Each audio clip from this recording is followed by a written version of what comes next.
Hello, everyone. Welcome to the Cue It Up Podcast Network Boot Camp, Minnesota. I'm Demetrius Jelatis.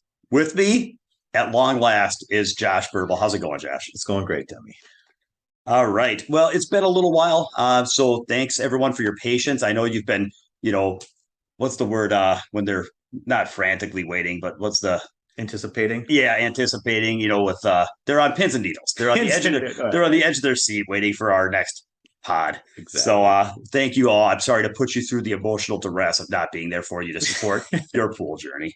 But I think so. So I think we should just share a little bit about what we've been up to. Why have we been a little neglectful of our audience? What have you been up to, Josh? Well, recently I sold my business. So I had a hardwood flooring business. I just sold it in the last couple of weeks. So now I'm kind of like a free agent trying to figure out what I want to do with my life.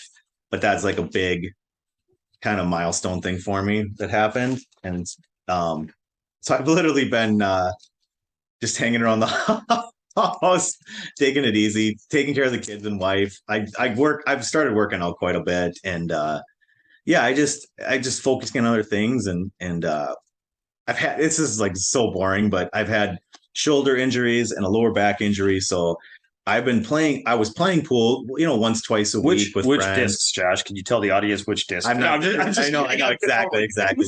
No. It's like, I'm totally opposite of that. You know that about me I'm too. just having fun. I know, but I'm the opposite of like the medical worries guy. I happen to have injuries and I happen to have to rehab them. So, some of it's like I was down on pool or just I was out of pool for a while because I got some shots in my shoulder, some Superman shots and rehabbing and things. But now I'm good. I went and played twice this week. We're gonna play a little bit today. I'm excited. It's going great. So pool is fun and awesome and enjoyable, and we'll talk a little bit more about that. So from a pool standpoint, not much has been going on, but from a life standpoint, things are really, really, really going in the right direction, and I'm kind of getting to where I want to be. So Very cool. Very cool. As for me, let's see. I am digging myself out. So for I do 3-day pool boot camps for new listeners. I am my professional pool coach, and so people fly into Minnesota and stay with me, and we train for 3 days together, and it's awesome. I don't just do lessons. I try to transform people's pool game and permanently and positively impact the way people's relationship is with their pool game for the rest of their life. That's kind of what I do. So that anyway, it's been going really good. And but the one thing is actually business was going really well, and I didn't have a plan to like. I just didn't. It's like when you're starting a business and you're quitting your job, you're thinking more along the lines of like, what if this doesn't work? You're not really thinking of the lines of like, what if I get too many calls or whatever. I wasn't really expecting the response I got. And so what ended up happening was I overscheduled myself this year to where of course, not only, there's a limit, right? Everyone's got a limit of how much they can work to where before it starts becoming overwhelming. And then at the same time, it's also really tricky because there are some jobs that you can do even if you're not really in the mood for it. But there's other jobs where you have to deliver. And when I have somebody fly up here and spend 3 days with me, this is a big, big deal to take that time and energy and money and sacrifice and make. And a lot of times we schedule out a ways ahead and people have been anticipating and looking forward to it almost as much as this podcast. and so it's, I just I can't be burned out. I can't be tired. I can't be, disengaged. Everyone is the most important I've ever done. And so it's been a lot of work. So I scheduled myself very busy. And I think that in the future, I've kind of planned to be a little bit more careful about making sure that I budget some recuperation time a little bit to make sure that I'm fresh, everything's good, I can deliver without hurting myself. As it is, I've delivered. It's just been a little. So at times I've kind of overextended myself a little bit. But anyway, and so as a result, I haven't really. Some things have kind of fallen by the wayside because I've just had to prioritize delivering on my commitments, and everything else has been kind of backburnered. And then kids going back to school, and then of course they bring home viruses, and I get sick. And anyway, that's pretty exciting. But now it's all going to be different this time. this time this time. it's going to be different. So that's the boring part of what we've been up to. In the middle of that all, I did play a couple pool tournaments, U.S. Open, Turning Stone.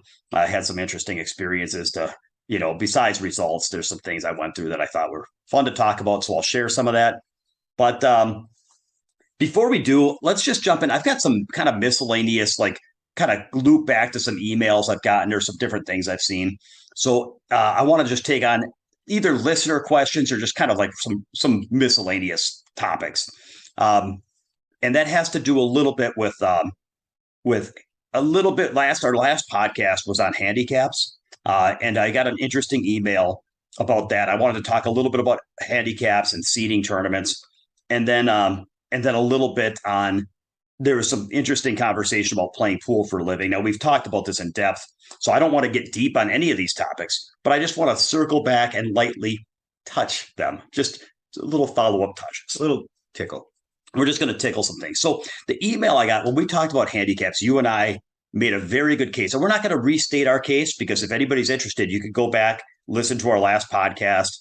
If you want to find it, it's on the Cue It Up podcast channel or the Cue It Up Network archives. It's also on my YouTube, which is mnpoolbootcamp.com or mnpoolbootcamp on YouTube. So anyway, we had a pretty compelling reasons why we thought handicaps weren't the right road to go down for most pool tournaments or all, at least the ones we want to be in. But one gentleman emailed me in, and I kind of feel bad. He put together a really thoughtful email, and I haven't given him the response he deserves. But he basically, if he had a really long email, I'm not going to read the whole thing. But what I will tell you is, if I could sum it up in one sentence, the explanation of why he liked handicaps were that if you don't have handicaps, when people show up and compete, there are some players that no matter how hard they try and how well they perform, they're not going to be able to succeed. And there are other players that just due to work they put in years ago and the time they've played and the experience they've had, they can show up and not even really have to try, not even be tested, and just collect their wins that they feel entitled to based on, the fact that they've just got such a big lead over their peers from, decades prior. So you can get the situation where some, big fish in a small pond just shows up and robs tournament after tournament, kind of like without even being tested, without even trying. And they just feel like, oh, I just get to show up and be the man and take all the money. And then he says, that's what you get without handicaps. So by handicapping it, you can set it up to where nobody's entitled to win. Everybody's at risk. Every match is going to be a challenge. And then let's see who can battle it out and get to the top. That was the best argument I could tell in his email about why he felt handicaps were needed to prevent big fish in a small pond from robbing the local tournaments. What are your thoughts? What would you say to that, Josh? Or what's your response to that? Okay. It's nonsense. That's what I think. That's what you asked me. I'm telling you, I think it's nonsense. It doesn't, it's not the way I learned how to play pool. It's not how I grew up playing pool. I think it's nonsense. I think that, you can go, it's just, and if I'm stuck in the past, okay. And it's like when I went to school, I walked up both hills, both ways in freezing weather. If that's what I turned into, I'm fine with that. I'm okay with it. I'm at peace with it. I just, the things that pool have brought into my life, the challenges that I have faced over my life to get to be where I'm at in pool, I would have not have gotten there with handicaps, I don't think. And that's it. And as a golfer, I started with a really high handicap and I wanted my handicap to 0 because I did not want to play handicap golf. I played handicap golf and it just was a bunch of nonsense. It's like sandbaggers. It was all the things with pool. The same stuff happens with golf. And so my experience has been, I can only speak from my own experience. And all I can say is that it doesn't do anything for me. It wouldn't do anything for me positive. And when I've ever been around handicap systems, it just always felt wrong. And that's it, man. One of my first times I beat a professional player was when I was like 15 years old and I was getting weight and I beat him and everyone was all excited. And it's like, oh, I was getting weight. Like even at 15, not knowing anything about pool. And there was barely handicaps back then, 34 years ago. That's just that's my experience, man. Is like it's handicaps have always been nonsense to me. Getting weight. I never gambled with weight. I never matched up with weight. I never really gave out weight. I think the way that I wanted to play was to get better and to challenge myself. And even now, if I go play, I got to go play international players most of the time without handicap, and I don't want handicap from them. It's like I'm just gonna do the best I can within that situation, and I'm not entitled to win, because everyone needs a chance to win. You know what I'm saying? In like a pro tournament, it's like no, this is just how I feel. I feel like it's nonsense. That's it. Yeah, and what you just said makes so much sense to me. And because and again, I'm not restating my most powerful arguments were my last handicap thing, but I think that what I heard when I read this email was that there was a big disconnect between this listener and with me in the sense that I guess the question is when does the game begin and what is the game? And if you have the idea that the game begins, that everybody shows up at 10 a.m. and we do the Calcutta, we do the draw, and everybody should start at that point on equal footing, and that the game should be we all start equal at 10 a.m. Now let's see who can perform the best today. If you have that mindset that everybody should start on equal footing at 10 a.m. and then we'll see who can fight it out today, then that's where you could look at handicaps and say, well, some people have a head start because of ability and years playing and all this other stuff. But if you look at the pool game as if the pool game starts, it's that the game is not about who can necessarily just perform the best today, but the game is about who can manage their career and who can develop themselves as a player. And that the game is played not at the tournament, but the game is played in between tournaments on your practice table and sparring with other players and with practicing and working on your game and studying pool and developing yourself into a better player. If the competition is about who can develop themselves into a better player that's able to deliver the best performance that day, then the tournament doesn't start at 10 a.m. The tournament's always going. And so to me, the tournament starts when you first picked up your cue. Yeah. So to me, it's a competition is not about let's just show up kind of like, we get to just live how we want, live an undisciplined, unfocused life, not put in sacrifice and effort. We just get to show up and then everybody should just be entitled to an equal chance at success. Like to me, it's about no, let's see who can develop themselves into the most effective performer. And then we'll measure that by seeing who's got the best performance that day, and that the tournament doesn't start at 10 a.m. The tournament starts; it's a perpetual tournament, and that's how I view it. And so yeah, it's a really straight. And so the thing about what you were saying about pro tournaments, it's like suppose they handicap pro tournaments, and I was thinking about this, like if what we really wanted to do was have an equal opportunity for everybody to succeed, suppose some 5-year-old girl showed up in a pro event at the U.S. Open. And she's playing these races to 9 and races to 11 against Fedor and Sanchez Ruiz. And of course, she can't really shoot. So all she has to do is like pocket 3 balls legally before they get to 11. And it's like maybe Filler runs a 6-pack and then he scratches on the break and this girl runs 1 ball. And all of a sudden she's a ball. And anyway, it ends up going, to where she has 2 balls and he has 9 racks. And then he runs a table, then he hangs a 6 ball and she taps it in and she wins. And then at the end of the day, it's like the U.S. Open results are, this 5-year-old girl, Nancy, wins the tournament, and then Fedor takes 3rd and Filler takes 4th, and she's sitting there holding the trophy on the front cover of a magazine and being all proud that she just tapped in those 3 balls. Like that would be really, really strange to me. Like I had this picture of like this, and actually the reason I had this is I was talking with one of my students about handicaps, and we were out at a restaurant, and I saw this like 4 or 5-year-old girl walking at the restaurant. I was like, well, what if she was handicapped appropriately? Like, does everyone deserve an equal opportunity to win? Why? Explain to me why she deserves an equal opportunity to win this tournament. I don't really understand. So I think that when it comes to handicaps, I do think that there are concerns on both ends. It's a bummer when you have a couple of top big fish in a small pond that aren't disciplined and aren't inspirational. They're not working on their game and they're just stealing money from lower level players because I'm better than you. Like that's not the best. And if it's squashing the competition and the competitive fire of the tournament, it's also not the best to squash people's pool journeys by handicapping to the point where there's just no you totally derail any kind of personal development aspect of the game. So to me, I think that there's other things you can do to stop big fish in a small pond thing. I think a lot of people are going to real short sets.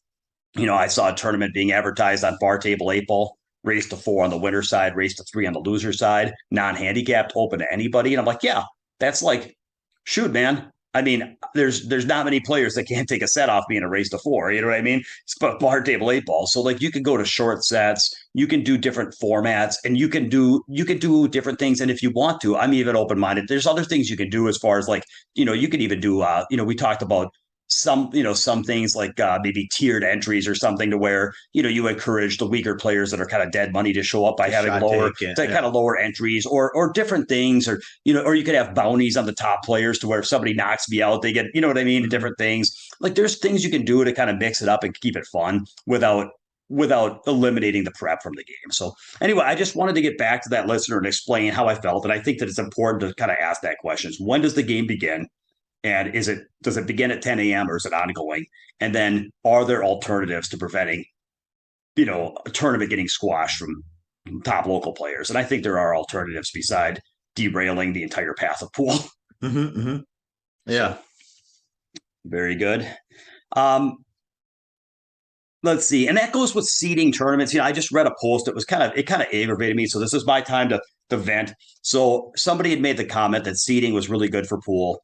Seeding means splitting up, the top players so that they are spread equally among the brackets. So like at the U.S. Open, they take like, for example, maybe the top 16 or 32 players on the money list, and they spread them out evenly among the brackets. And they do that because there's a couple reasons. One is they want their tournament to be prestigious, and they want the best players to come to their tournament. And they know that if the best players are seeded, that the players are going to have better outcomes than they would if they weren't seeded. So they're more likely to attract more good players if they seed the tournament. They're basically giving a draw advantage to the top players that encourages the top players to show up, so that then they have a stronger field, a more prestigious field. And then the other thing that does is it prevents the top players from playing each other early rounds, which means that as you get later in the rounds, when they have other big production and flashing lights, TV, they're more likely to have top players playing each other. Whereas if you did it randomly, you might have Federer and Filler in round one, and one of them gets eliminated. You never even get it's like they want to make it like a movie where, the matches get more and more climactic at the end, and they want to separate all the good players so that in the last 4 brackets, it's Filler on one side and Federer on the other, and let's see who gets to the finals, So that's why they seed. I guess the person said that seeding is really good for pool because it's better, it makes better production, makes better TV. But I guess the problem I have with it is that, and it doesn't matter, it's not going to change, but like, to me, it's you're just, again, you're changing it from an even playing field, and you're actually giving a very, very, very, very tangible advantage to some players. Now, you could say that, well, those players earned it and it's good for pool. But to me, it doesn't feel any different than if we did a random draw, but then we're just going to give all the top 32 players 2 games on the wire to ensure that they make it deeper in the tournament for good TV. Like, that would be good for pools. Make sure that all the top players in the world make it deep so that everybody gets to watch Sanchez Ruiz and, Little Co. But it's like, yeah, that is better for pool. And it does encourage those players to turn up. I mean, if we gave everybody 2 games on the wire that was in the top 32, they'd be more likely to turn up. But to me, it's like, I don't like achieving goals by creating inequitable situations. That's all. So for me, I just feel seeding. I'm a little off put by it. I don't believe it's great. I don't want to play a handicap pool locally where I'm giving up handicaps.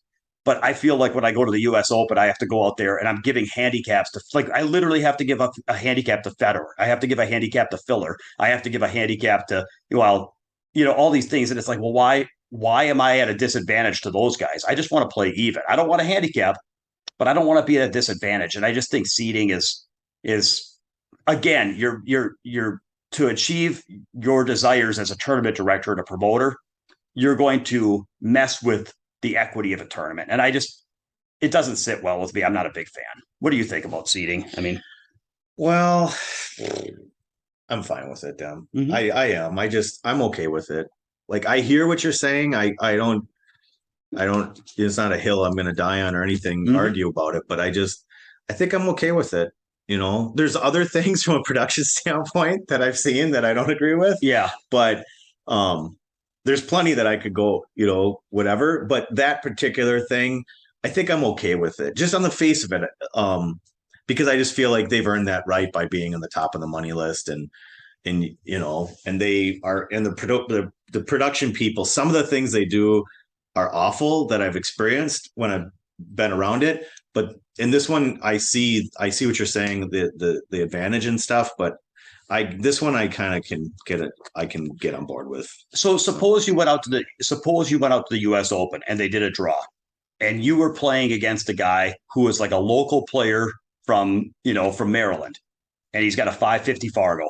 And then if you win your second round, you're playing against like a regional player who's like a 650 Fargo, a good player, but nothing, not an international champion. And meanwhile, Fedor drew first round. And I understand Fedor actually wasn't seeded. I'm using him, but I don't think he was seeded because he's been prevented from playing. So let's just use Shane as an example. So Shane, meanwhile, drew Clenty Kachi first round. And all of a sudden they say, wait, this is bad TV, guys. Hold on a second. That was the random draw. But tell you what, Shane, come over here. We're going to have you play the local player from Maryland. And Josh, we're going to have you play Clenty Kachi because we don't want Shane to get eliminated. We want to save those matches for later. So go ahead and play Clenty. And then Clenty drills you 11-4, and then you win a match on the B side and you get eliminated out of the money. Like, the only difference between seeding and what I just said is that in my example, they actually did the draw and you saw the draw you got, and then they took it away from you and switched it. Whereas in seeding, they just don't show you the original draw that you might have got, and you just accept the fact that every tournament you play, you're going to be 1 or 2 rounds away from playing like a top 32 player or something like that. And so I don't know. And that's good. I don't need to convince you. I'm not trying to convince you. I'm just stating how I feel about it, which is like I just think that I just want to play even. And you say they've earned it, and I'm just looking at it like and so to be fair, at least you know the rules. At least you know that they're seeding it. They're seeding 32 players. They announced it ahead of time. It's not like they're throwing a curveball at you. And so if that's the industry norm, that in all tournaments the top tour players are given advantages for promotional reasons, well then at least the rules are known, and then I get to choose if I want to play or not. And I don't like it, but I have decided that I'd rather play than not play because to me, I don't play for a living, so it's if I have to play Clenty Kachi and get eliminated and I don't make money, it's like, well, if I was trying to make money, I would stay home. So to me, it's not really a big deal because I'm not, but it's definitely not a fair fight. That's all. It's not a fair fight. And it's a big hill to climb. So anyway, yep. Anything else? I mean, I'm sorry, I didn't mean to cut you off. Go ahead if you had something else to add. No, I guess I think what you're saying is what I agree with, is that it's all done up front. So you kind of know what to expect. You know what is going to happen, and it's going to be tough. And so it's just, anything that would be done. That's fine. Yep. At least they're not throwing you curveballs, and I appreciate it. There's plenty of curveballs that get thrown. And so that's fine. And I get to determine that like I'm not playing a bunch of events, but there are certain events I just won't play anymore because of the curveballs that I've seen. And I just don't want to, I want to vote with my dollar and vote with my integrity. And it's like, I'm a kind of a boycott kind of guy. So it's like, there's certain events that I just won't go to, but the seating thing is not something that would get me to not go to an event, I think. And I just remember back in the day when we played the Open, when Barry was running it, they seeded it then too. And, and you would just kind of hope that you got because sometimes they were seeding senior players or guys that won 20 years ago, and you'd be like, oh, maybe I can catch a bracket. You're trying to root for the right bracket. And draw Reed Pierce. Spin the wheel. Yeah. I mean, no offense to Reed, but he's not. Yeah, whatever. So So then. Okay, so that makes sense. And so I want to talk about some things that are exciting for me with pool, is that because I don't want to just focus on negative. I want to talk about some things I think are exciting. So I get excited about tournaments that are non-handicapped and non-seeded and open to anybody. So some examples of that are like Turning Stone is a good tournament for me. Derby City is a good tournament. And now Florida has come out with like some kind of Florida tour thing where, they've got a pretty good pool scene down there, don't they? Mm-hmm. And I just saw, actually, Jesse Engel sent me a flyer, so I'm sure it's all over Facebook, the 2023 Florida Pro Cup Series. And what's cool about this is um, they're going to have $10,000 added 10 ball with a full field of 96 players. They're going to have also a one pocket tournament as well.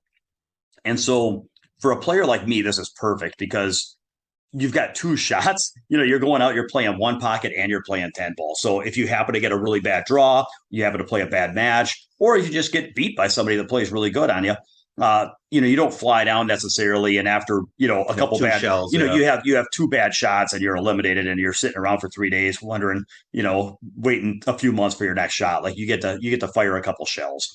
And so that's a big deal. And I also like the fact that, it's big table, it's non-handicapped, non-seeded, and it's open to anybody. And I know it'll draw a really tough field, but it's not.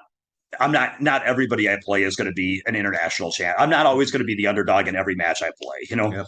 So anyway, I'm excited that they're doing that, and I'm looking forward to playing some of those events. So I don't know. I just wanted to try to focus on something positive. I didn't want to come across as grumpy. Oh yeah, no problem. Well, the other thing, I think I might have either texted you this or whatever, but like Texas has Skinny Bob's. They have some good events there. Like I went down there for the Texas Open maybe 2 or 3 years ago, and or 2 years ago or something, and that was a cool event. Like it was a really big, like tons of local players and regional players, and then there was obviously a lot of like international level players, but it was it was like over 100 players, and they had a one pocket event too, which is the same thing, and in that one, Texas Open, the entry fee is very low too. That's why they get so filled up with like shot takers and local guys, and it was a really cool event. So there's some good stuff out there is all I'm saying, like you're saying. So Yeah.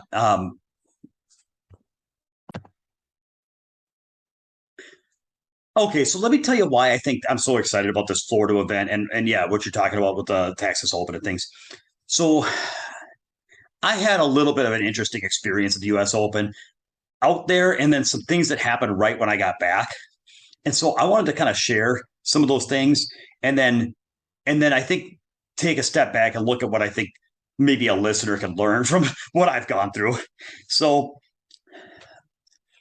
when I talked to you a little bit when I was at the U.S. Open, and one of the big things I had to say was that I need more opportunities to play. I need more at bats, and I think I mentioned this on a podcast with Nate a month ago or whatever. But this year, because I was very busy, and thank you for coming out and training. I do appreciate it. I love it. But because I've played 4 tournaments this year, and that there was like this 6-month gap between Derby and the August turning stone, and then it's like when I played the U.S. Open. Gosh, man, it's fast. Like you can lose out of a tournament very, very fast. It's when you're playing good players, and it doesn't take that many mistakes. And so, okay, trying to go too many directions at once. So one little thing, I guess I'll insert this as one little thing that I feel like there's certain things that less experienced pool players don't really get about tournament play. And one of them is that a lot of times, like it's not like if you play good, you win. If you play bad, you lose. And if you win matches and do really well in a tournament, that means you did a bunch of things right. And if you don't win matches and you get eliminated out of a tournament, that means you must have done something wrong that you need to fix. And what went wrong there? Okay, well, you need to fix that because you can't let that happen again. It's like, doesn't really work that way, does it? No, not at all. And I watched some recap posts on Facebook that scrolled by me from some elite players. Yeah. And they have that mindset. Like it didn't work this time and I'm going to fix it and it's going to work next time kind of thing. And it's fine because they're 800 plus Fargos. They're elite. It's whatever works for them is totally fine.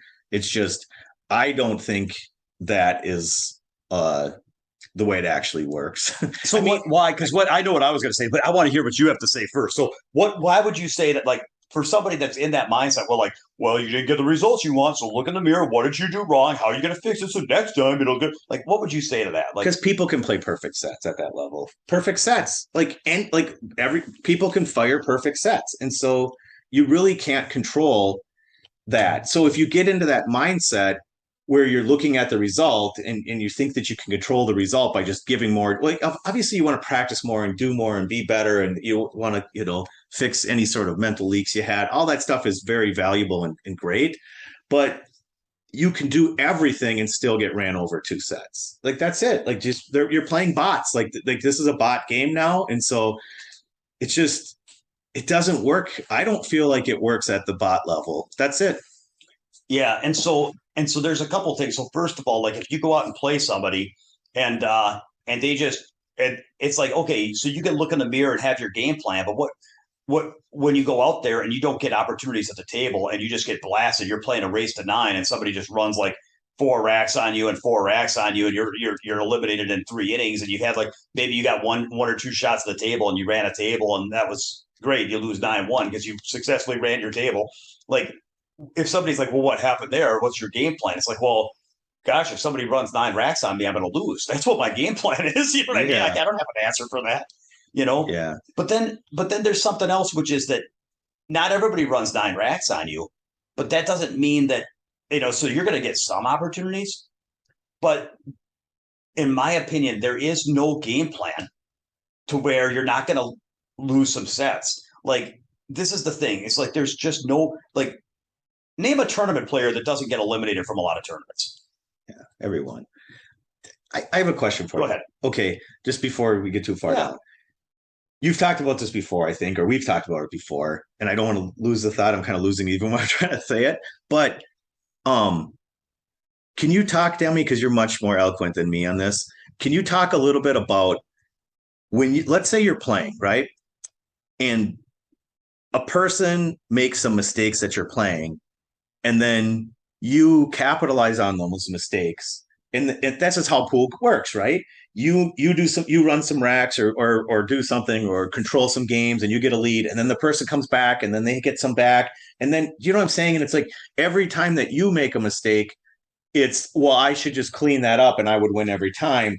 But you're not looking at the amount of mistakes that they had to make to get you there. I know what you're saying. So there's a couple thoughts on this. First of all, is that I've thought about this a lot, is that games, when you compete, competition is about mistakes. Because if you play against perfect, you will always lose. So if you play against the chess computer, if anybody wants to, they can go on leechess.org and they can play Stockfish level 8, the chess AI, and they can go ahead and play Stockfish level 8 and they can play as many games as they want and they will lose. And they can sit there and be like, now, what am I going to do different this time to make sure? It's like, you will lose, sir. Stockfish level 8 will beat you. And there is no game plan. So the thing about it is that if you play Stockfish level 4 or Stockfish level 5, guess what? It's going to play some suboptimal moves and you might win some games because it will make some mistakes. And so the first thing I'd say is when you play opponents, if your opponents do not make mistakes, then you will lose because you don't win because of how great you are. You win because your opponents make more errors than you do. And so you can feel like a big shot if you surround yourself by a bunch of players that don't play as well as you. And then you're like, haha, look at how great I am. But really, that's why I think it's kind of funny. Like sometimes I even think about like winning a tournament. What does that really mean? It's like, well, I surrounded myself with a bunch of players that made more mistakes than I did. Ta-da. Ta-da. Exactly. It's like, okay, now I get it. I mean, of course, like if you used to make more mistakes than the players you're competing against, and then you've improved your performance and reduced your errors, and so now you end up winning. Like, of course, I understand the meaning of that. It's just a weird thing. But the other part of what you were saying is the other part is what you're saying about like, well, I'm supposed to play perfect. So I hear this a lot where player A is playing player B. And it goes hill. And player A has a chance to run the table. And they make the 1 ball and the 2 ball. And they hang up the 2 ball. I'm sorry, they hang up the 2 ball. And then player B runs the table from the 2, 3, 4, 5, 6, 7, 8. And then trying to get on the 9 ball, player B hangs up the 8 ball. And player A taps in those 2 balls and wins. At that point, player A is like, yeah, I win. And player B says, I should have had that set. I was supposed to win that set. And then it's like, I hear this all the time. I was supposed to win that set. And I just keep thinking like, well, wait a second. Player B, you say you're supposed to win that set. Why is that? Well, I should have made the 8. Okay. But wait a second. Are you suggesting that player A, what about player A and the 2 ball? Had player A made the 2 ball, you wouldn't even got a shot at the 8. They would have just ran out and beat you 7-6 anyway. So weren't they supposed to make the 2 and run the table on you? So then you should have lost that set. But no. So I get it. So what you're saying is you're not supposed to make any of the mistakes that you make, but your opponent is supposed to make all of the mistakes that they make. So what you're saying is if all of my mistakes get redos and if I don't make any of my errors, but you make all of the mistakes you make, then I will beat you. Is that what you're saying? It's like, yeah, okay, Yeah, well, that's true. that's true. So Yeah. it's like if I play somebody and I make a few mistakes and they make a few mistakes more and I end up winning and they're like, well, I should have had it. It's like, well, if what you're saying is if you played error free and I didn't, if you got to wave a wand and not make any of your mistakes and I still make all my mistakes, if what you're saying is if that was the case, you would have won. Yeah, it's true. And it just, I always say, if my aunt had balls, she'd be my uncle. That doesn't really matter. It's not Yeah. really how it works. So it's like, I think that's what you're talking about. Yeah, It's like, that's the exact point, Demi. And I just think that's a super important point because it doesn't mean that you don't train. It doesn't mean you don't practice. It doesn't mean you don't try to cut down on mistakes and errors and mental lapses and all that stuff. But it's just kind of disingenuous or delusional to think they're supposed to make mistakes and I'm not. That's all. And I just don't think that's going to, I just don't think it's very healthy and I don't think it's very real. And I think it's kind of, the only, yeah. So if I see a guy that's an 800 Fargo, that's a world champion, former world champion talking like that, then I'm not surprised to why a 500 or a 600 Fargo or 650 or 700 Fargo talks that way because they're sort of pushing culture with their communication. And so I just don't think that's the right culture to push. I don't think that's honest. I don't think that it's accurate. I just, well, and so I'm not, this, I 100%. my So opinion. yeah, there's this narrative, Yeah. there's this narrative, which is I am starting out on this journey where if I do my part and do my training and my development, at the end of that, I will transcend my competition and achieve great results and win and triumph. And so it's like every movie you watch with a sports movie, it's like that's how it goes. The character gets beat up a little bit in the beginning, they develop, and then they come out the other side, they play great, they beat everybody, and now everybody gets to see how great they are. And it's like, so that's the story arc of a movie, is it always ends on a happy note. The problem is at the US Open, you got 256 players. They can't all be making that same movie. They can't all be the Karate Kid. Yeah. You know what I mean? That means 255 players are going to be Johnny, what's his name? I'm mixing up, not John Kreese, but who's the other, Johnny? Anyway, LaRusso. Not LaRusso, the Johnny, the blonde guy? The blonde guy. What's his last name anyway? They're all going to be Johnny, so they're all going to, anyway. So the point is that, so this idea of like, so when I'm at the US Open, I get a lot of people ask me like, how'd you do? And I'll be like, oh, I got beat that set. And they'll be kind of like sympathetic, like, oh, I'm sorry. Like it's something really, really bad. Like, oh, that's a bummer, man. And then they'll sometimes kind of ask like, well, what went wrong? And like, well, what are you going to, like, how are you going to, how are you going to fix that? And like, what, did you play bad or did you do something wrong? And how are you going to correct that? I'm sure this is, and it's like, bro, like, first of all, nothing's wrong. Like you're going to lose matches. Like that's, I don't understand. It's like, that's part of the equation. It would almost be like, it's like if you play a race to 9-9 ball, you're going to miss balls. I mean, you're not going to play perfect sets. So like to think that missing a ball is a mistake, it's like, well, yeah, you're not trying to miss balls, but you also know that you have to budget for that, right? It's not like shocking if you miss a ball in a race to 9. It's not like something went wrong. It's like, and I think that is something that we do see in pool. Like you play people, I play people, and there's people that do. They just shocked every time they make a mistake. They feel like I'm supposed to be perfect. What happened here? Exactly. And I just don't feel that way. And then when they ask like, well, what went wrong? It's like, I don't know. Nothing really went wrong. Like I played a tough player. I was ahead 2-0. I was down 4-2. I tied it up at 6-6, 7-7. And then, first of all, even if I'd gotten shots at 7-7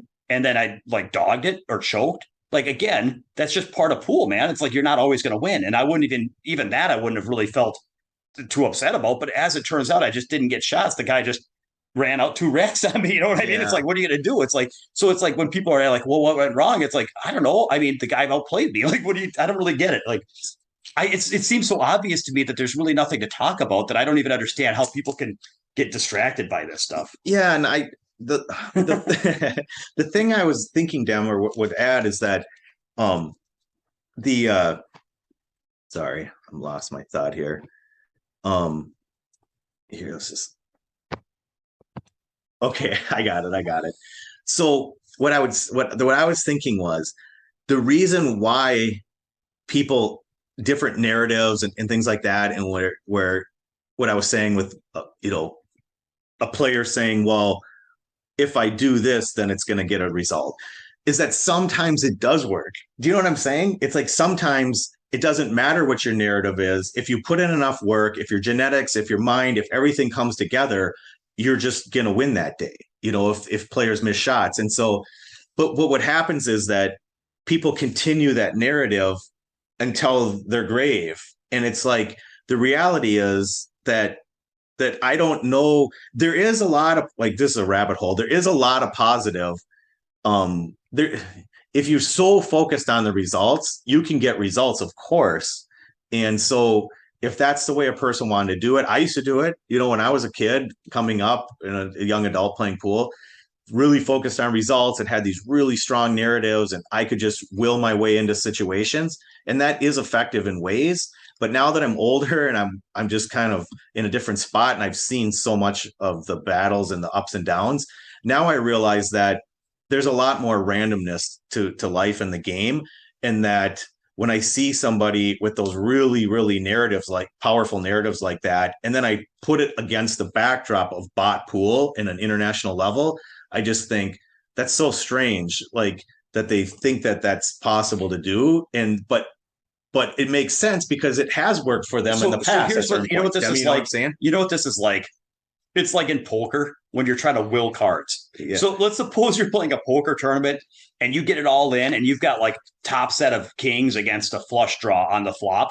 And you're like, hold. All I got to do is just hold. Black cards. Like black cards, no diamonds, and you're sitting there and you're just like, two of spades, two of spades, two of spades. And all of a sudden a black card comes up and you win the pot. You're like, yeah, I did it. Look at me. It's like, okay, you won the pot. And you were trying to will black cards up there, and then you ended up winning the pot. Did that work, quote unquote? What is like? Well, I mean, your strategy was to will black cards. It happened to come black cards. So now you can sit there and be like, I summoned dark cards out of the universe because my will to win changed the outcome of the deck.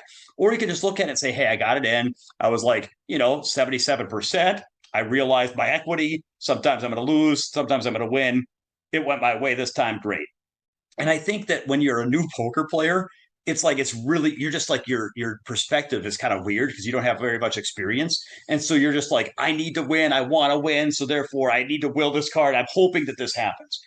Whereas like not all professional players, this is to your point, like some 800 level poker players are still doing that. Like Phil Hellmuth is still screaming at the deck.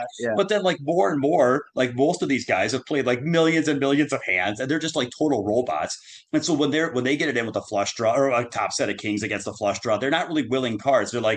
They're just making decisions and based on information they've got, and they train their mind to follow a decision tree and a thought process to where once they make decisions that they've kind of, once there are no more decisions to be made in the hand, they almost lose interest because now it's like, well, sometimes I'm going to win, sometimes I'm going to lose next hand. And if that means next tournament or if that means whatever, because today they tell me I'm eliminated. So now I sign up for a new tournament and run it again.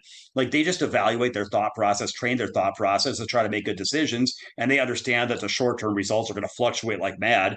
And that just because they lose and a diamond falls doesn't mean that their thought process was wrong. And just because they end up winning that hand doesn't mean their thought process was right. So they try not to get as focused on short-term fluctuation because there is a ton of short-term fluctuation in poker. And instead, they're more focused on, training and fine-tuning their thought process. And I guess for me, that's how I feel with pool. It's like there's a lot of people that are just like trying to will a win, but it's like, man, you can't control how your opponent plays, and you can't control, who you have to play, and you don't even get to control how you play, because I don't even think you control how you play, because if you could control how you play, you'd always play good, and you don't always play good. So you don't really control it. And people get into big fights about things you can control and things you can't. And how can you control whether or not you make the 9-ball? Well, if you could, then you'd make it every time. So I would say, well, that's something you can quote unquote influence. There are things you can control, things you can't control, things you might be able to influence. I think you can't control if you make the 9, but you can influence it. But what does influence really mean? Influence really means you can't control it. And so really what you can control what are the things that influence if you make the 9? Well, your preparation, your work, your attitude, your processes, your pre-shot, whatever. It's like the practice you put in your effort. So it's like those are the things you can control: is your processes, your attitudes, your efforts. So to me, just like the poker player who's focused on his decision making and not as focused on the outcomes. I think you have to kind of just be understand that you're focused on your input and on your controllable things, which is like do your preparation before the tournament. Stick to your game plan to develop yourself in the months leading up, prepare for the tournament physically and mentally, show up, do your best during that match to to follow your processes and stick to your game plan. Be mindful to where if things are going wrong, you might take a break and regroup and try to figure out if there's any adjustments you need to make in the moment to try to rise your level of engagement or motivation or desire or smooth out any bumps or just recommit to whatever dealing with the adversity at hand and then doing your best. And then sometimes you'll overcome the adversity and it will be enough and you'll win. Sometimes you won't overcome all the adversity and it'll still be enough and you'll win because your opponent makes more mistakes. Sometimes you'll overcome a lot of adversity, but your opponent sure just plays great and ends up roboting you out of a set. Or sometimes you'll overcome a lot of adversity and but it won't be enough because or you don't even get many chances. You don't even get many chances to see if you could have overcome the adversity because your opponent runs a bunch of X. So the results are always going to be a little bit disconnected from. It's not always going to be about how well you did, and so even if you could always do well, that's not going to lead to consistent results because you don't always get opportunities, and sometimes your opponent does better. But on top of that, you can't always do well because we're humans and it's a tough game, and that's why we play it. So to me, it just seems it's not random. It's not like the things. So I'm saying the things that you can control really, really, really matter. Your preparation, your input, your processes, those things absolutely matter. And just like the poker player's thought processes really, really, really matter. It's not like, well, I mean, a card either going to come or it doesn't come. So therefore it doesn't really matter. You don't have to study and prepare. Yeah, there's tens of thousands of offers. Let's just splash around because if I get lucky, I get lucky. Like obviously that doesn't work. No, you want the things that a poker player can control is their thought process. So you have to max that out. But then once you've done that, then the outcomes are going to, in the short term, fluctuate like random. In the long term, though, you'll get what you deserve. And so that's how I feel about pool. You max out the things you can control, which is your preparation, your attitude, your effort, your input. And then the short term results fluctuate around like crazy. But in the long term, you get what you're going. So when people ask about short term results, like what happened there, or how did that happen, or why'd you lose that hand? It's like, well, I don't. It's like if somebody says, well, why'd you lose that hand of poker with a diamond game? How'd you let that happen? That would like show a profound lack of understanding of poker. And I just feel like when people are asking about pool sets, like, well, how did that happen, or what did you need to do different? It's like I don't really understand. So that's it, man. Some things that were on my mind about that. That was just funny. Yeah, yeah. No, and I see where those questions come from, and I see where I'm not like, oh, I'm the Buddha and I figured it out, or you're not saying you're the Buddha or you figured it out. We're just talking and saying, there are suboptimal thought patterns potentially that I've identified or that you've identified, and they might not be suboptimal for everybody, but we're just sharing our experience, So why do you think it's like, what's the harm of trying to like will wins and hold yourself accountable for outcomes? For me, okay, not for anybody else. Like for me, there comes a lot of pressure with that, and it can be very distracting, and it can be very, it can be very much like a addiction or a drug. Like when I was a kid, the first time I quit playing pool when I was around 17, 18, 19, I was winning a lot of local tournaments, like weekly tournaments. I was kind of, winning a lot.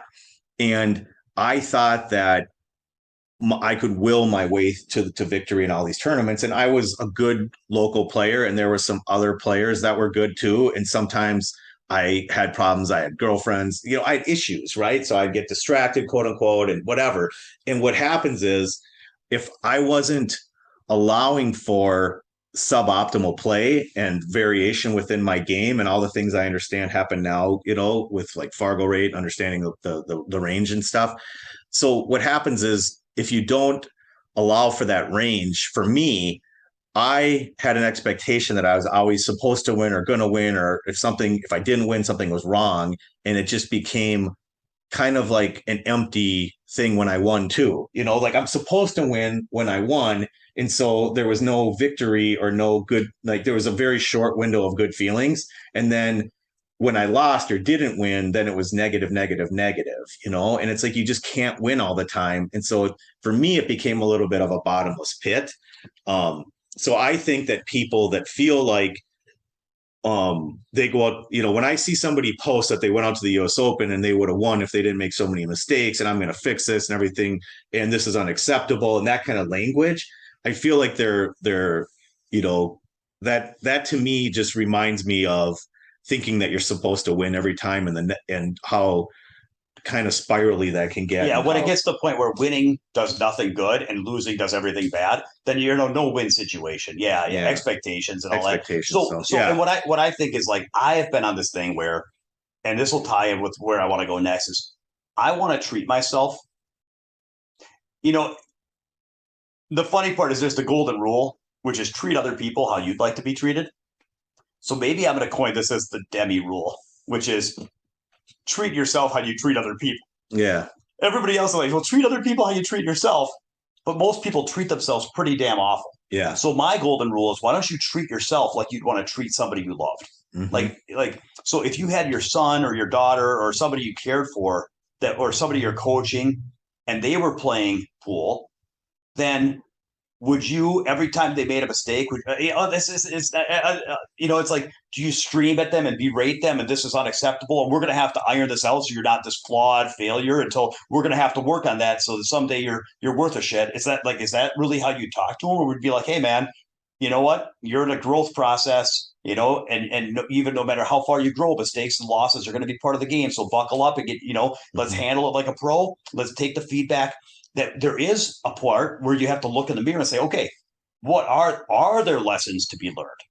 And sometimes you can look in the mirror and say, yeah, there is a lesson to be learned from this set. And I learned that from one of my sets I lost to Ernesto Dominguez, is that I lost not because I couldn't run out, not because I couldn't handle pressure, but when I look back at that set, he's a good mover. And there was a number of moving games where I had these kind of containing situations, or kind of like where I was hooked, but I had some anyway. I had a lot of I had innings where I had marginal equity at the table, and I did a very poor job realizing it. So some of my safeties leaked out, some of my kicks I leaked out. I wasn't prepared to fight for the inches on those in between shots the way I should have been. It didn't either. I was so focused on just like not missing balls and running out when I got chances. I was focused on the big things, and in pool, sometimes pool is made up of the little things. And in that game, in that set, it was a game of inches, and it was a game of a few inches on a few moving shots that denied me the opportunity to have those big opportunities. And I realized I was focused on, I was so hung up on, can I handle the pressure? Can I run out? Can I pocket balls? Can I do my job and convert on opportunities? And if somebody had told me, hey, a couple inches on a couple of these safeties is going to make or break your tournament, I would have probably fought harder for those couple inches. So I did look in the mirror and I did say, you know what, next time I play a tournament, I got to remember and prepare that even when I'm at the table with this opportunity where I'm just scraping off the edge of a ball and trying to hopefully get behind something. Well, hopefully get behind something. This may or may not break my tournament, and I can't force the ball to get behind the 9, but like I can at least understand that whether or not I get behind that 9 ball could be a big deal. And so let's give it my best swing. And so anyway, there are things I can learn from this, and there are lessons I can learn, and there are things I can say, yep, I want to practice edging some balls, and I want to make sure I'm sparring with more people instead of playing the ghost, so I can work on that part of my game a little bit more prior to these tournaments. Because boy, even if I'm messing up some run out opportunities, if I were to get a few more opportunities to run out, it'll probably take a lot of pressure off and help me get momentum. So I can look at that and say, here's what I want to focus on. Here's what I want to practice. Here are some things I want to do to adjust my preparation so I can look in the mirror and take ownership for mistakes and then put together a game plan to work on it. But that doesn't mean that I was a failure. And that doesn't mean that I'm not going to, that doesn't mean that I will be a success in the future. That's just the process you go through. And to me, listening to you and listening to your recaps when I heard them from you, when you're out there, to me, that's a healthy, positive, like inspirational way to look at pool, and that it's repeatable and that it's long-term. And it's so much to me that is exactly the way that the process should be. It's like you look at what happened and you said, it came like I thought it was going to be these things and it was moving. And then you look at it and you're not like tisk, tisk, tisk, Beat myself up beat about it. yourself How up could I about ever it. do this How could wrong? I ever do this? Or if I could just clean those mistakes. I mean, it's like, yes, there is an element of, yeah, if I move better in my, when I go to these tournaments, then you have a game plan, an action plan associated with it. And so maybe some of it is just presentation but I don't know if that's the case. I think some of it is absolutely mindset, an Here's what it approach. is. The older I get, the more important the serenity prayer is, which is, God grant me the serenity to accept the things I can't change, the courage to change the things that I can, and the wisdom to know the difference. It's like that ties into there's things you can control, things you can't control, and knowing which is which. So you have to be a beast in pool and control everything you can control as best you can, but then you have to be able to accept everything you can't control and let that go. So that because the more you focus, in short, the more you focus on things you can't control, that creates fear, frustration, and self-loathing. So, for example, and that what I was just saying, it's like, well, moving game. What could I control? Well, could I control that I hook him on every safety? No, I can't control that. I have to let that idea go. Can I control, hey, if I play these safeties well, that I could force a win and make sure I win this match and make sure I cash and make sure I play really good and make a deep run? No, I can't control that. Maybe I would have played good safeties and I still would have lost. Maybe I would have tried to play good safeties and I still wouldn't have gotten them to work. So I can't control that. But could I have been more prepared to play those safeties? Could I have put in more work on my safety game and my sparring game and my moving game instead of just playing so much ghost? Could I have could I have put in more effort on those shots, understanding the importance of those shots? That's where I'm like, okay, those are things I can control is my preparation and the effort I put in and the awareness I put in on the priority of these inches. So I can control my preparation, I can control my effort. And that's what I will try to do better next time is the processes. But then I understand that that doesn't necessarily mean that those shots are going to work. Even if they do, that doesn't necessarily mean they're going to win. And even if I win, that doesn't mean that I'm some awesome, now I've got it all figured out. It just means sometimes it goes your way. So that's an example of, I think when I'm talking process versus results, I just think it ties in with that serenity prayer. You have to Yep. you have to have the courage to change the things you can and be accountable as hell. But then you have to let go of those things you can't. Because then if I go out there next time and say, okay, well, I worked on my safety preparation, so now I got to get behind it. It's like, you don't want to do it like you did last time. It's like, that all that does is create pressure. I can't control that. Yeah. So by trying to control stuff I can't control, it just creates expectation and pressure and all that. But identifying the need to get those extra inches and get behind balls and do all that stuff, overall, it's going to improve your safety. Yeah, in the long run. Yep. And yeah, maybe not in the exact next match or the next tournament. And it might, like it could, but overall, that is going to be part of your overall strategy to gain better results. So whatever it is, yeah, your long-term trajectory is going to improve. Yes, but it's not going to work on your terms. So the way it's not going to. You're not going to get what you want every time you want it. Yes. But in the long term, you're going to move the right direction. So yep, very cool. So then, okay, so I had an interesting experience after I got eliminated at the U.S. Open. I got to watch like a bunch of matches. I probably watched 20 hours of live pool, and I was really inspired. And then funny thing happened when I got home. I basically made I went through a little existential crisis over like 24 to 48 hours because the first thing I saw was like, I need more at bats. I've only played 4 tournaments this year. The first thing I talked about was I need more at bats. If I want to have any chance, I not only do I need more opportunities to compete so that I'm being driven by top players and acclimate to that level of competition and get my mindset right, but also I just need chances to get a good draw or to catch a good gear. And I just need more, just the same way if you played a race to 5 and you only got 1 shot, it's like, man, I need more shots than this. Well, I'm playing a tournament. I'm playing a career. I need more shots. I need more shots than the one I'm getting. So that was the first thing I figured out. And I was like, okay, I need to get more at chances, but I'm not a full-time player and I've got obligations and it's not easy for me to, every tournament I play is not only the money it takes to go play, but the money I'm not making by being out of town. So it's very expensive to go play tournaments. And it's not pool's not first in my life, of course. So then I get home and I was really inspired by watching these top players, Francisco, Little Co, and Max Lechner. in particular. I was very inspired watching their performances. And so then the mistakes I made, Josh, the first thing is I saw them doing some things a little bit differently than me. And I was like, I want to play like that. Okay. The second thing that happened is I saw how good they were playing, and I was like, I want to play like that. Yeah, yeah. and then I jump on the table and I start like messing with my game and setting the bar impossibly high.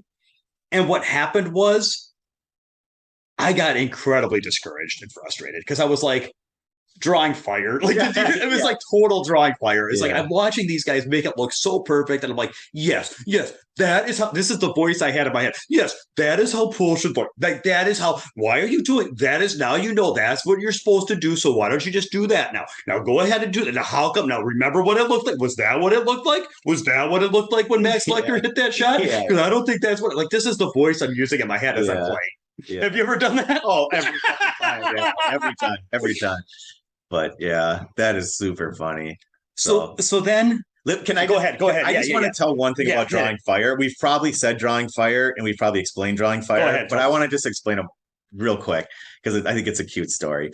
So one of my younger kids, when he was really little, he had the color crayons out and he was trying to draw a picture and he started crying because he said, all I can do is draw fire because he was so little, he could just kind of grab it in his fist with different colors. It's like a 4-year-old with a red crayon. What do you expect? I mean, he might have been 3 or something too. You know, it's like he was really little, so he couldn't do a picture. He could just, everything looked like fire. So then I told Demi that, like, when I was down on my game, I'm like, Demi, when I felt like crying looking at my game, just doing the same stuff that you just described about going back from tournaments and going to pro tournaments and coming home, I'd just be like, Demi, all I can do is draw fire.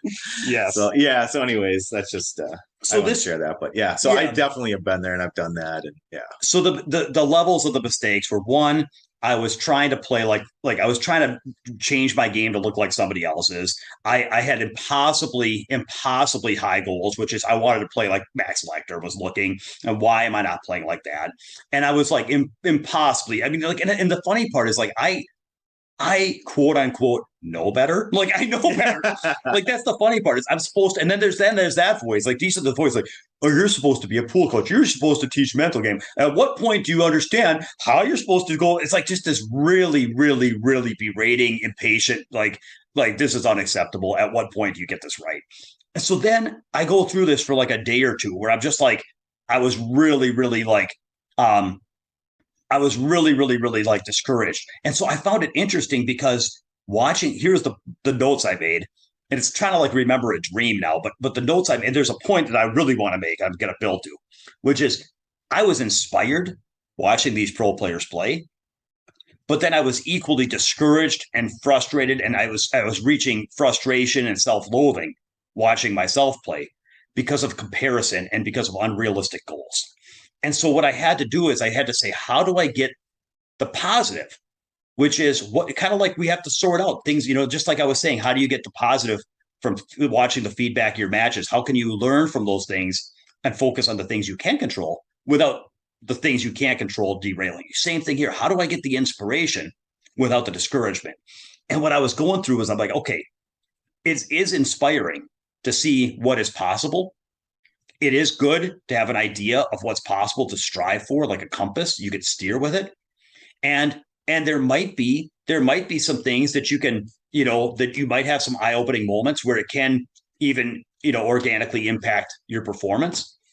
But what would be wrong would be to then create that as a goal or as an expectation, because I can't play like Max Lecter because, among other things, Max Lecter is able to put in a lot more volume. He's able to compete against international players a lot more often. And so if you look at his input and how much he's putting into the game, I can only put in a fifth of that at best. And so it's not fair to myself to expect from myself the same type of output that he's going to get when he's putting in 5 times the input. And so I guess I just had to, what actually helped me was I said to myself, I have to make some concessions here. like I have to go back and while I think it's great to watch Max Lechner play, and I think he plays amazing, and I can strive to go that direction, I actually have to lower my goals because that and so this goes back into goal setting, which I didn't mean to. I don't. We could do a podcast on any one of these topics, but basically, I was like, are my goals clear, attainable, just almost in reach and vivid, or are they vague, galaxies away and impossible to reach and really, really unclear? And I realized that I was being sucked into this impossible to reach, unclear. I just want to play perfect. Mm-hmm. And that like doesn't really like wanting to play perfect and make the game look easy and be able to strike everything as good as anybody in the world at any time. That's kind of a vague, impossible goal. And that doesn't really create excitement and this it doesn't it's the negatives it created were it was derailing me. Yeah. So I decided to myself, I need to go back and make some concessions. And I have to like, yeah, it's great to watch 20 hours of pro pool, but then let's go back to the goal that's almost attainable, that's just out of my reach, that I feel like even someone as screwed up as me could probably still manage that and then go for that. I had to so it's like the baby step approach. It's it's like, I want it. Deep down, I want to play perfect, but then like, what's the smallest possible step towards that? And then let's go back to that. Yeah. And this might go with what you're saying, but when you were talking, Dem, about it, I was thinking when I get in those situations, what I've learned to do or what I do now is I have 1 or to 3, I'm just throwing a number on it, like 1 to 3 takeaways. So if I see something that they're doing, then I can't do everything they're doing because that would be overwhelming. And then that would be a comparison thing, whatever. But if I look at one thing that they're doing or one thing that a group of them are doing really well, then I go and try to, with more like positive energy and inspiration, I say, I'm going to do this one thing. Like, so there's something where I've like being around pro pool. I've always watched players draw the ball very accurately with lots of power and accuracy.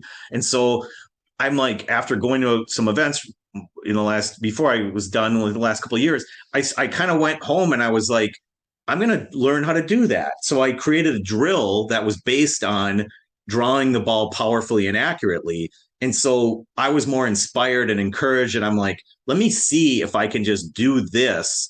And then I knew that if I can do this one thing, that's going to be able to, the drill that I created, if I can execute this drill. And it was frustrating, man. It was really, really frustrating to do because it's difficult, but it was fun and it was inspirational and it was cool to see the progress. And it happened kind of, it happens relatively quick. But because I didn't get overwhelmed with 15 different things, I had one particular thing that I was working on as a takeaway. I feel like I was able to implement it in my game and to, So let me talk to that because it's funny you say that because this is a little bit embarrassing to talk about because there's parts of me where I really do feel like I should be better than this. Like I should be beyond this, not only physically with my skills, but mentally with my understanding of pool. But that's why I'm doing this because I know if I struggle with this, like I do have a very good mental game and mental approach that works very well for me. And so the fact that I still struggle with this means that everybody struggles with this, which is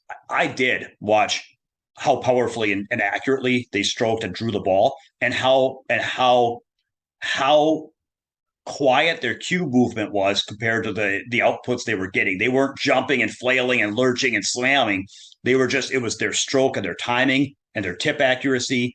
And they were getting a lot of action and a lot of power and they were using power, but they were using a quiet power. Quiet power, yeah, that's good. And so I was thinking the same. So what happens though is that I get on my home table. Now my home table is gritty as hell. And so those cloths are brand new. So here's the problem with any kind of comparison. We're talking about, I'm watching like Max Lechner and I'm watching Little Co. And so we're talking about some of the top 20 in the world. And we're talking about the people that are deep in the US Open. So Federer got eliminated. I'm not talking about watching Federer because he got eliminated. I'm not watching Filler. He got eliminated. So I'm watching the top 20 in the world on their best day when they actually make it, when everything is clicking. With brand new cloth. And with brand new cloth where it's like really, really, really slippery, easy to draw the ball. Yeah. So I'm watching the best in the world at the top of their performance range on new cloth. And then I'm going home on this gritty carpet when just as a top 300 in the world or something player, and I'm going to sit there and try to draw my ball like Max Lecter. Mhm. And what ends up happening is I start miscuing and jumping off the table and my body move because I can't do that. I can't do what they're doing. So then I put together a game plan. And so I'm like, okay, so I have this draw shot. I'm going to work on it like the Mighty X style. Like I'm going to work on it where I'm doing follow shots. I'm going to do stop shots, follow shots, and draw shots. And better yet, I'm going to start because my table is really gritty. I'm going to start to where if my success rate is not super high with the table length draw, well then I'll move it to a half court draw, and then if it goes 90% success rate from there, then we'll go to 3/4 court. But let's start where I'm 90% successful, and then work on quieting out my movements and keeping it smooth and building confidence and whatever. That's what I want, right? So just to recap, the first problem I had watching the top players was it derailed me from having clear attainable goals to having vague, expansive, unattainable goals. And then the second thing that happened is once I said, okay, blah blah blah blah blah, let's calm it down. Let's just set some clear attainable goals for me. Well, then immediately I was like, okay, now why am I not there yet? Okay, so those are the clear attainable goals. Now let's get there now. Yeah. And I was like incredibly impatient with myself and very exasperated. Like, okay, but these are supposed to be the clear attainable goals, so I should be able to do that then. Like, let's make By that this happen. afternoon. Yeah. And then immediately, Josh, I had this plan on doing stops, follows, and then progressive draws. And that lasted about 2 minutes until pretty soon I was setting up the most difficult draws and miscuing off the table again and again and beating the crap out of myself. Yeah. And so it was like I just wanted to be at the finish line, and I wanted the part where I could just draw it back. And it's like, and how come this isn't working? And why am I not there yet? Yeah. And this is so stupid because I just set this goal, and it's like I'm working on it, and it's so obvious that this is not working. But it's so easy. Like I know better than this, and I'm still going down this road where for 2 days I'm just beating the hell out of myself and running myself into a wall. And so the moral of the story is it has to do with this, but it's a different moral. So I actually had to sit down and I really had to work through this one. And I had to say to myself, okay, what's going on? I'm getting incredibly frustrated because I've set these goals and I'm not. I've set myself a destination I want to strive towards, and I'm not there yet. But I'm like, I just set this goal. Like I literally just set this goal. It's like a kid asking, "Are we there yet?" It's one thing if you've been driving for 6 hours, but to say, "Hey kids, we're going to go to Disney World," and you jump in your car and you're just pulling out of the driveway, and they're asking, "Are we there yet?" It's like, wait a second, we just got in the car here. So I had to remind myself that goals are the purpose of goals is not it's okay it's I'm not let me finish. It's not to hit them. It is to hit them, but the purpose of a goal, the benefit of a goal is not the part where you hit them. The benefit of the goal is giving yourself a compass of something to strive towards so that you can enjoy overcoming the adversity between you and that goal, and that you can grow and develop yourself in the right direction, and that you can have a track to journey down to where you can improve yourself and challenge yourself and have fun challenging yourself. That's the purpose of a goal. And then the other purpose of the goal is in the end, at some point you hit it, that's great. And then you set another one anyway. So it hardly even matters. But like I lost focus of that and I was like incredibly impatient. And so basically, okay, I'll stop. Do thoughts about that? Anything you want to say about that? No, I think it sounds good, man. Yeah. So what ended up happening was I realized something, which is that the real game is not drawing my ball. And my real game is not about hitting some kind of draw shot drill. The real game is not about hitting my pool outcome goals. The real game is I'm going to create an effective game plan, and that I understand that there's part of me. There's two parts of me. There's the mature part of me that understands that I'm not going to be Max Luckner. The mature part of me that understands that I'm not going to achieve my goals in one day. And the mature part of me that understands that what I got to do is set up an effective game plan with clear, attainable goals, and then steps I can take and action plans I can take to move that direction. And that there's going to be some turbulence and challenges, and that the mature part of me understands that the name of the game is going to be meeting that adversity on with a good attitude and sticking to my game plan when things get bumpy. But there's another part of me, which is an immature 5-year-old part of me, which is like, why can't I have what I want when I want it? And I want to be Max Lecter, and I want to have already achieved this, and I want this to be easy, and I want this to be fast and wham. And that what's going to happen is when I get in the ring, there's going to be physical adversity, like these draw shots, and then there's going to be the mental adversity, which is going to be these tantrums that my 5-year-old brain throws. And that the name of the game is not, can I draw the ball? The name of the game is, when I have these emotional tantrums, one of two things is going to happen. Either I'm going to death spiral and start beating my head against the wall, abandon my game plan, and start just doing these power draws I can't do, or I'm miscuing off the table and beating myself up. Or I can sit with that tantrum and let it go and say, yeah, that's nice, but I can course correct and recommit to my game plan. And then I can have the patience to work on the draw shots I can do and build it up and stick to my plan and follow the path that I already committed to. And so it occurred to me that the real game is not drawing the ball or hitting my goals. The real game is sticking to my game plan and not being ruled by my 5-year-old tantrum self. Yes. That's awesome. There's a lot. That's a really great lesson, man. It's hard to look at yourself and say, I have a 5-year-old tantrum self, because we're both grown men. But it's like, yeah, that's exactly what that is. And I thought that the word was mindfulness. And it occurred to me, one thing that actually encouraged me was that I'm going to be competing against a lot of people. In fact, a lot of people listening to this podcast, I might be competing against in tournaments someday. Mm-hmm. And then it's not going to be about, it's a lot of times who's going to perform better is the person. It's like many people aren't going to be able to avoid, many people are going to be derailed by their tantrum self. So I'm not the only one that struggles with this. Everybody struggles with this.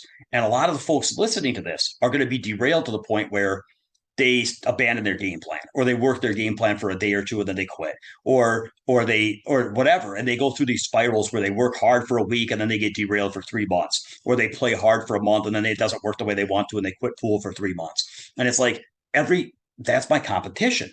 So if I can be more mindful and stick to my game plan and not be ruled by my emotional self, and therefore just follow this path, then it doesn't matter if I'm not the best at drawing the ball. It doesn't matter if I'm not Max Lecter, because if I'm able to correctly get the right feedback from my matches, focus on the things I can control, come up with an effective game plan, and then adhere to it and not be ruled by my tantrum self, and keep refocusing on, the joy of facing that adversity and the feeling of empowerment that you get when you do stick to your game plan and you're not allowing these emotional outbursts to rule you, that's the real game. And that if I can follow that path, that's actually what sets me apart.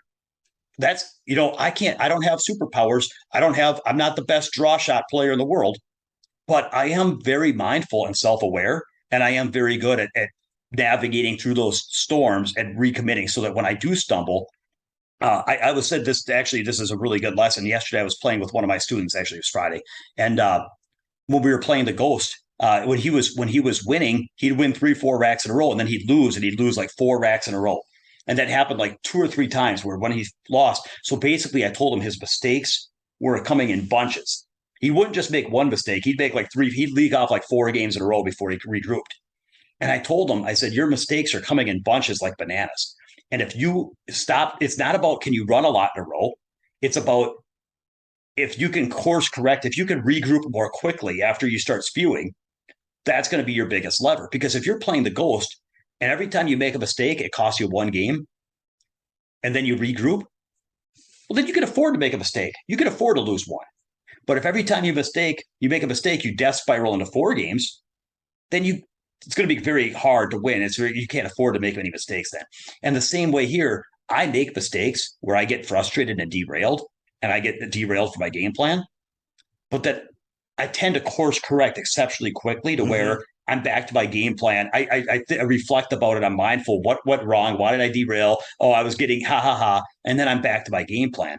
Whereas a lot of people are ruled by that emotional part and they get derailed for days, weeks, months, years. Yeah. And then I feel like, so what is my edge is that I'm able to navigate. So I think that being self-aware and mindful and being able to be ruled by your mature self and stick to a game plan, and when you're dealing with emotional turbulence, being able to recognize where that's coming from and why, and then making that part of the game, making that the part of the game, and realizing most people can't navigate through that. And if you can find the right ways to identify why it's happening, let it go and make that part of the game and embrace that challenge, and then stick to your plan and not let that rule you. I think that, to me, that's one of the things I do that gives me a strong edge over a lot of my peers. And so I'm trying to share it with the audience. Yeah, and I think that if you're able to do that, like people that are listening, or for myself, or for you to be able to do it, it's a huge lever. And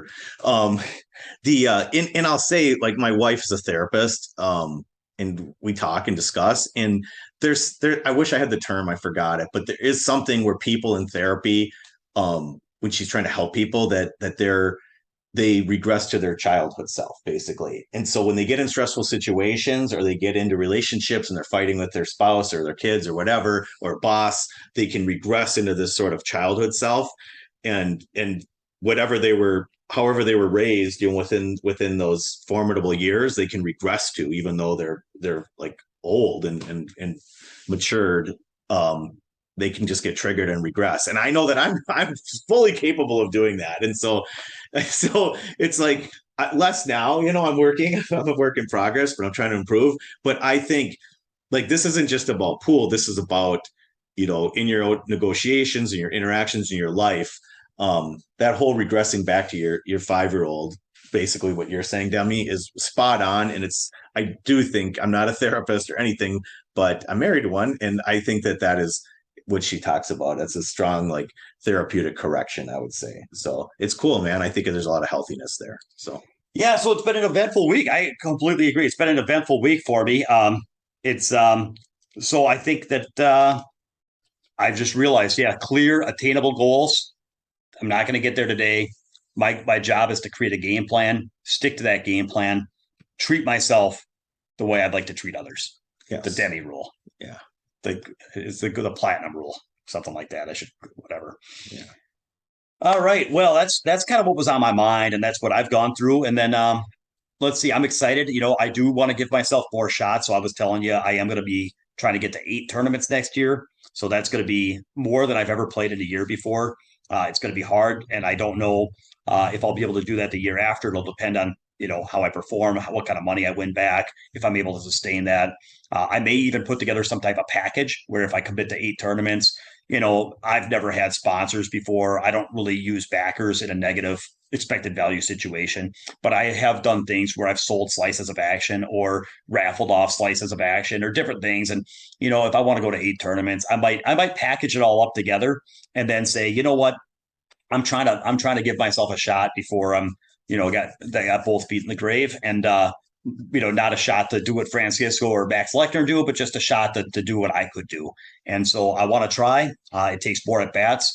I was telling you, I think the number one thing I have to do, there is no path for me to get any further towards my goals that doesn't involve firing more shells. I could practice different things and spar with different players and do, whatever, but none of it's going to do anything for me if I don't, increase my volume of at bats. And so I saw that very clearly. So I'm going to find a way to make that work. And I don't know how sustainable it is, but 2023, 8 tournaments. I'm going to have Turning Stone, Derby, U.S. Open, several of those Florida events, and then possibly the International Open as well, because those are right next to each other and gives me a little momentum. So that's currently what I'm thinking. Some of those are going to be very, very, very difficult, top stacked international fields.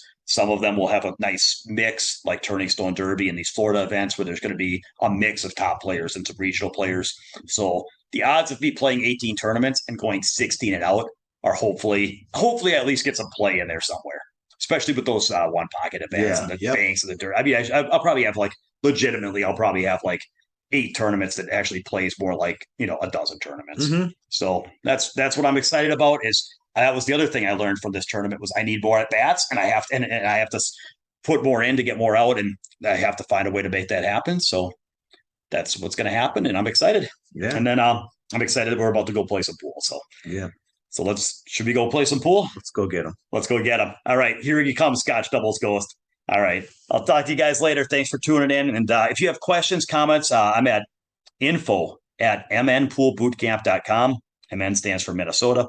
So look me up. And I am queuing up some 3-day boot camps for next year. So if you're interested in coming out and training with me on the table, I promise if you spend 3 days with me on the table, you're going to have a good time.